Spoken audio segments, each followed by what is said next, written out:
There is a topic in the landscape of human sexuality that often feels like the final uncharted frontier, a place surrounded by myths, whispered warnings, and a whole lot of nervous laughter. It's the Area 51 of the bedroom. Everyone's heard of it. Some claim to have been there, but for most, it remains a territory of mystery and fear.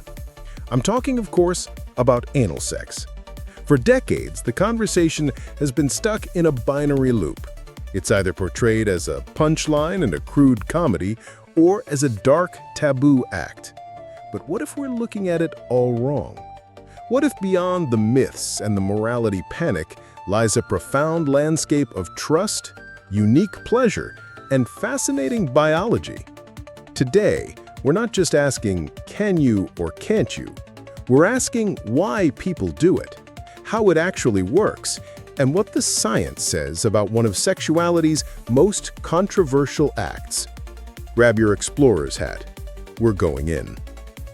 First, let's address the elephant in the room, the taboo. Where does it come from? It's a potent cocktail of history, hygiene, and biology. For most of human history, anything not directly linked to procreation was often deemed unnatural. Add to that a fundamental biological fact that this part of the body is designed for exit, not entry, and you have the perfect recipe for a cultural no-go zone.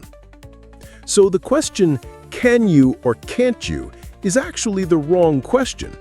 Of course you can. The real questions are, do you want to? Do you understand how to do it safely? And why is this act so psychologically potent? And it is potent. If oral sex is a test of trust, anal sex is the final exam. It requires a level of vulnerability and communication that is almost unparalleled. The person receiving is placing absolute trust in their partner's care and attention. The person giving is tasked with the ultimate responsibility of navigating a sensitive space with patience and focus. It's a dynamic that can forge an incredible sense of intimacy, a feeling of total surrender and acceptance. This brings us to another key question. Why do so many men in particular find it appealing? The simplistic answers you hear, novelty, a sense of conquest, are just the surface. The psychology is more nuanced. For some, it is about exploring the ultimate frontier with a partner, a shared adventure into forbidden territory. For others, there's a powerful visual component.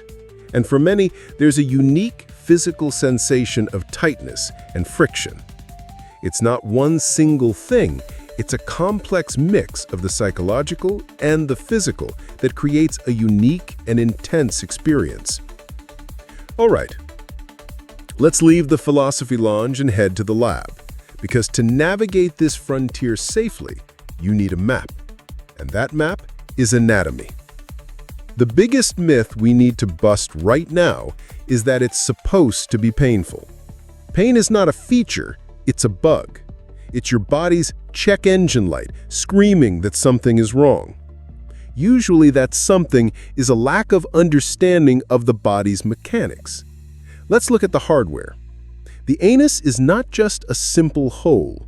It is a highly complex muscular structure controlled by two sphincters, the external and the internal. Think of them as high-security airlock systems.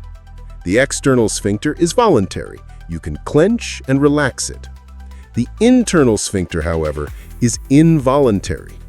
It operates on its own, and it does not like to be surprised. You can't just kick down the door to a high-security airlock. You have to approach slowly, use the right access code, and give the system time to grant you entry. Rushing or using force will only make the system lock down tighter, causing pain and potential injury. This brings us to one of the most asked questions. Can women orgasm from anal sex? And how?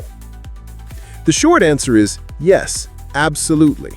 The long answer is fascinating. For the vast majority of women, the orgasm is not generated by the anus itself. The walls of the rectum have far fewer nerve endings than the vagina or clitoris. The magic is not direct, it's indirect. It's all about location, location, location. Think of it like an earthquake. The epicenter might be deep underground, but the shaking is felt for miles around. During anal sex, pressure is exerted on the wall that separates the rectum from the vagina. And what lies just on the other side of that wall? 1. The internal structure of the clitoris. Remember our iceberg. The clitoral legs, or crura, wrap around the vagina. This internal structure can be stimulated by the pressure. 2. The G-spot area. This is a region on the front wall of the vagina that is highly sensitive for many women. The pressure from behind can stimulate this area in a way that's often deeper and more intense than direct vaginal intercourse.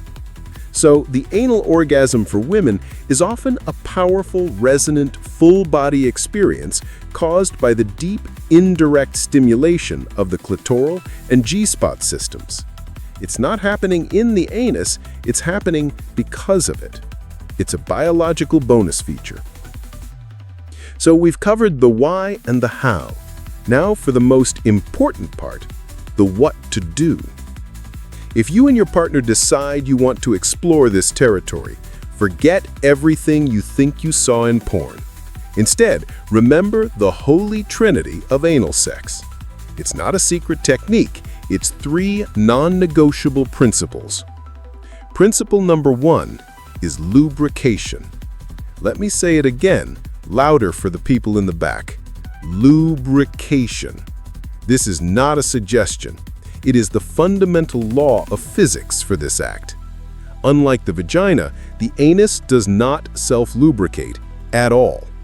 Without generous amounts of high-quality lubricant, and we mean generous, you are guaranteeing friction, discomfort, and pain. Think of it as the oxygen for your space mission.